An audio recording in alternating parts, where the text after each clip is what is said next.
Bruno Lequense, Lequesne.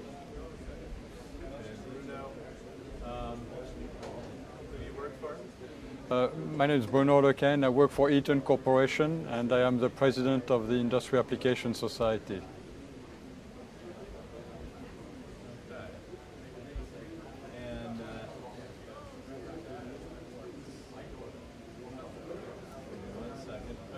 So as we talk, if you just want to look at me right here, don't worry about the camera at all.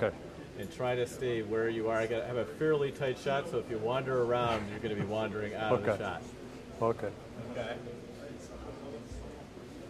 So why are we at this conference? What's important about this? Well, thank you for asking this question. This is a very important conference.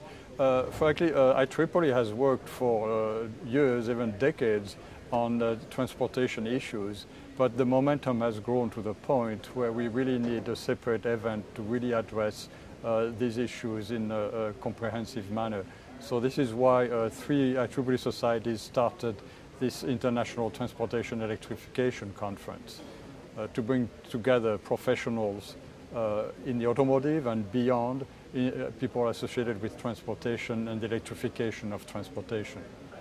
So more and more, do you find that it's, is it because it's necessary to bring broader disciplines together to work on these problems?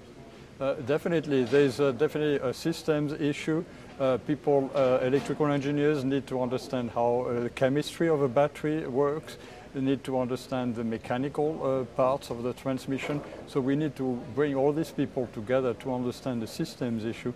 Then they can go back and focus on their discipline and find novel solutions that are not only good solutions for the subsystem, but for the system as a whole. So there is definitely a need for this system approach.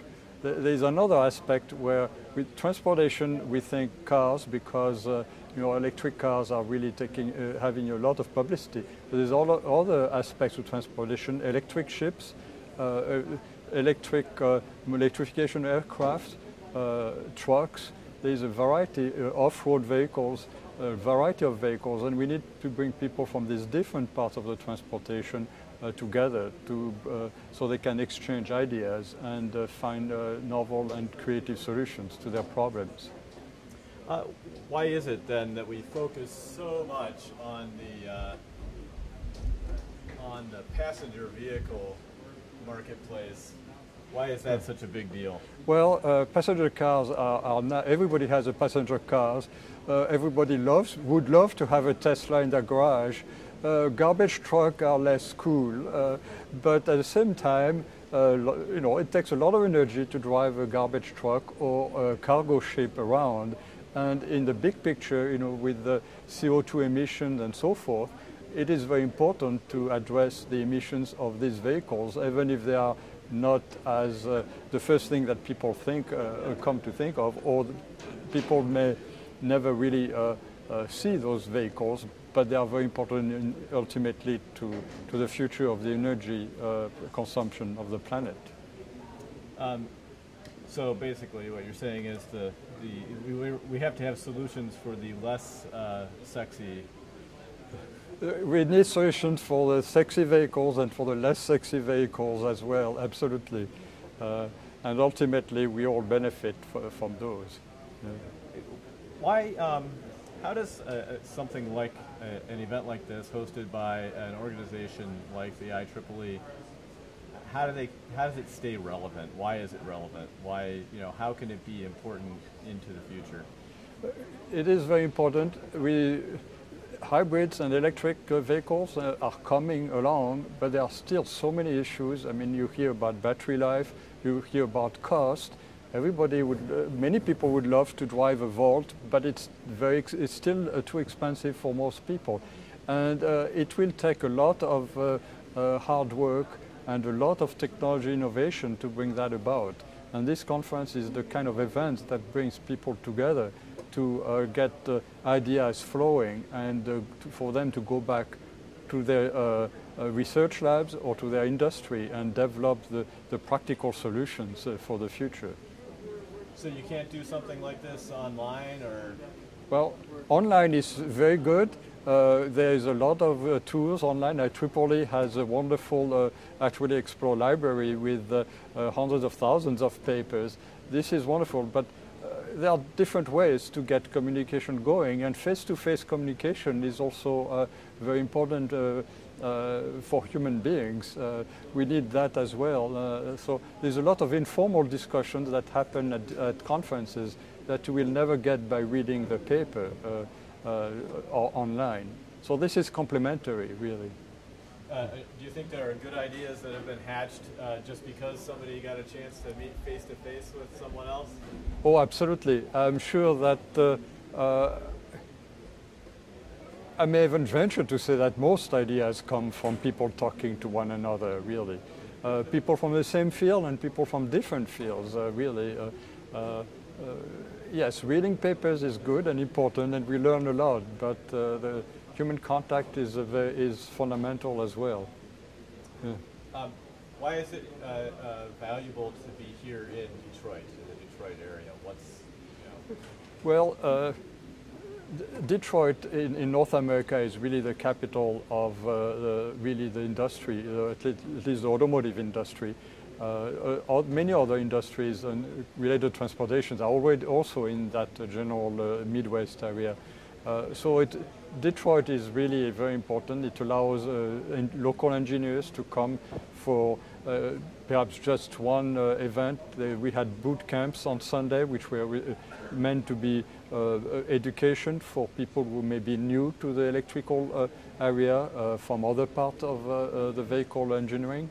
So Detroit is a very good place. Michigan is a very good place for this kind of events.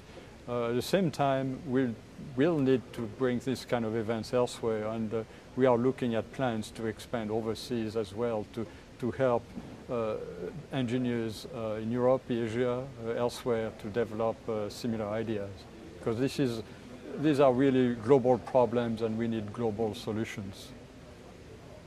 From your perspective, what are the key hurdles that have to be gotten over for vehicle electrification to really begin to take hold? Yes, vehicle electrification actually, it's taking over in a major way now. It's much more visible, but frankly, and in fact some of the speakers made the point that in 1910 or 1912, when the starter was invented, that was the start of electrification of the gasoline engine. So really, electrification is a process that has been going on for many years. Most cars now are equipped with electric power steering, even conventional cars. The customer does not know it necessarily, but it's a part of the electrification process. So there's a lot of aspects to electrification that go beyond the traction and the powertrain. And IEEE and this kind of event will address these issues as well. Fuel injection, emission control, all of that require a lot of electrical engineering as well, and they are very important. So to answer your question fully, now we are at the cusp of it coming over in a major way, where we are starting to see the drivetrain being electrified. Cost will be the major issue, cost and battery cost and life, really. That will be the two hurdles that we need to work on. Is there a perception problem too, or is that starting to change? You know, as far as like getting to the passenger vehicles, so do people desire these cars, or is it not happening? My understanding, people desire them up to a point, and the price is a big issue. There is very good feedback from people driving these cars. People love the instant torque that you have from a hybrid or electric vehicle. People love the quietness, the cleanliness. You don't have to stop at a gas station, hopefully, very much.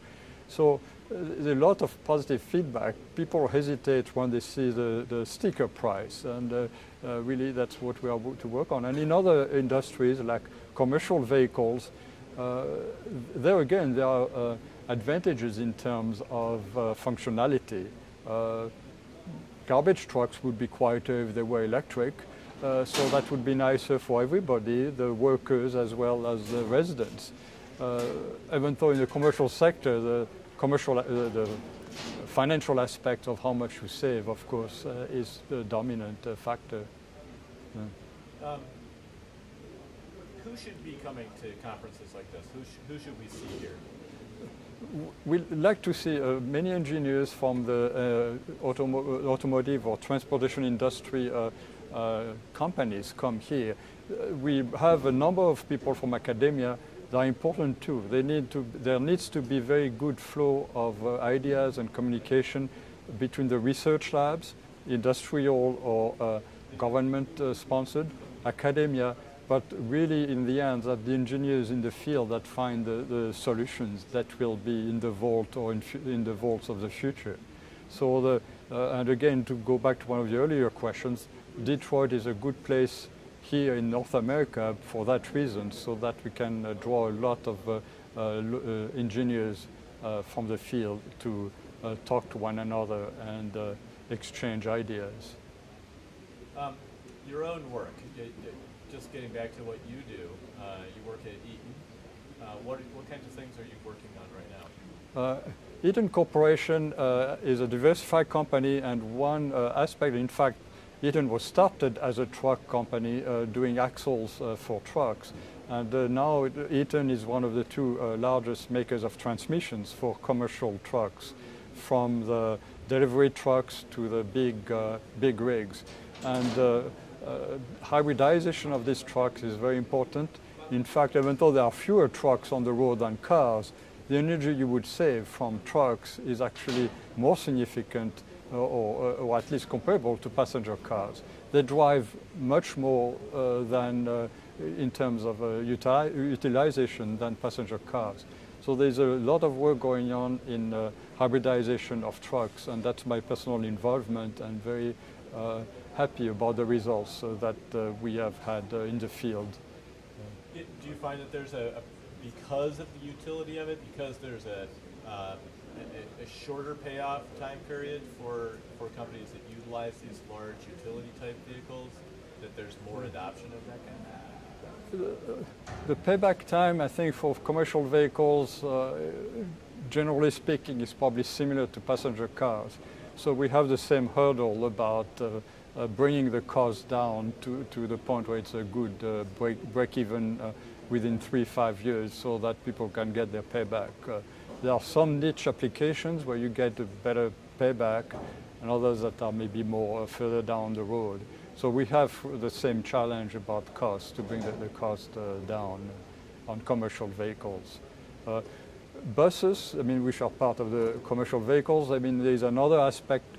People enjoy quieter buses. Buses also are driven in cities where there may be more other reasons to want pollution-free vehicles as opposed to trucks that are on the highway.